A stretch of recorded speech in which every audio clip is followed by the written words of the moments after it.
ఈరోజు మనం మ్యూచువల్ ఫండ్స్లో మిడ్ క్యాప్ గురించి పూర్తి వివరాలు తెలుసుకుందాం. మిడ్ క్యాప్ అంటే ఏంటి, ఎలా పనిచేస్తాయి, రిస్క్ ఏ విధంగా ఉంటుంది, రిటర్న్స్ ఎలా ఉంటాయి, ఎవరు ఇన్వెస్ట్ చేయాలి, అన్ని విషయాలు ఈ వీడియోలో క్లారిటీగా తెలుసుకుందాం.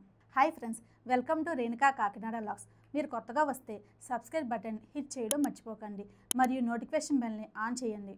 సో మీరు మా ఎగ్జైటింగ్ లాగ్స్ని మిస్ అవ్వకుండా ఉంటారు. మిడ్ క్యాప్ అంటే ఏంటి? మ్యూచువల్ ఫండ్స్లో మిడ్ క్యాప్ అనే పదం కంపెనీ పరిమితాన్ని బట్టి నిర్ణయించబడుతుంది. మిడ్ క్యాప్ కంపెనీస్ అంటే 5,000 కోట్ల నుండి 20,000 కోట్ల వరకు ఉండే మార్కెట్ క్యాపిటలైజేషన్ కలిగి కంపెనీస్ను మిడ్ క్యాప్ కంపెనీస్ అని అంటారు. అంటే ఇవి లార్జ్ క్యాప్ కంటే చిన్నవి, స్మాల్ క్యాప్ కంటే పెద్దవి. For example Voltas, HDFC assets management company limited, Page industries, SBI cards and payment services, Hero MotoCorp limited ఇలాంటి కంపెనీస్ మిడ్ క్యాప్ సెగ్మెంట్లో ఉంటాయి. మిడ్ క్యాప్ ఫండ్స్ ఎలా పనిచేస్తాయి? మిడ్ క్యాప్ మ్యూచువల్ ఫండ్స్ అంటే ఇలా మిడ్ సైజ్ కంపెనీస్లో కనీసం 65% పైగా పెట్టుబడి పెట్టే ఫండ్ మేనేజర్స్ భవిష్యత్తులో గ్రోత్ అయ్యే పొటెన్షియల్ ఉన్న కంపెనీలు ఎంపిక చేసి మన డబ్బును వాటిలో పెట్టుబడి పెడతారు. రిటర్న్స్ ఎలా ఉంటాయి?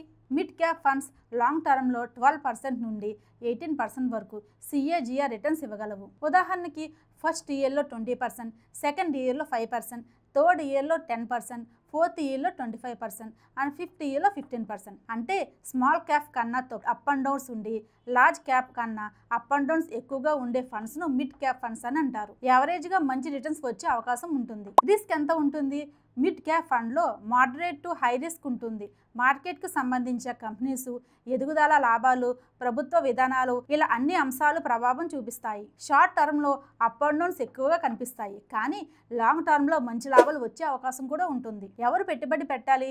ఎక్కువ రిటర్న్స్ కోసం మరియు లాంగ్ టర్మ్ ఇన్వెస్ట్మెంట్స్ కోసం ఎవరైనా ఇన్వెస్ట్ చేయవచ్చు. లాంగ్ టర్మ్ వెల్త్ క్రియేషన్ లక్ష్యంగా పెట్టుకునేవారు, 10 years పైగా ఇన్వెస్ట్ చేయాలనుకునేవారు, అలాగే రిస్క్ టాలరేట్ చేయగలిగే వారు మాత్రమే ఈ ఫండ్స్ కోసం ఆలోచించాలి. Best mid cap fund for example 2025లో best mid cap fund Axis mid cap fund, Kotak emerging equity fund, Nippon Indian growth, Tata mid cap growth fund. చివరిగా చెప్పుకునేది ఏమిటంటే ఎస్ఐపి ద్వారా ఆరంభించండి. స్మాల్ అమౌంట్తో డిసిప్లిన్ పెరుగుతుంది.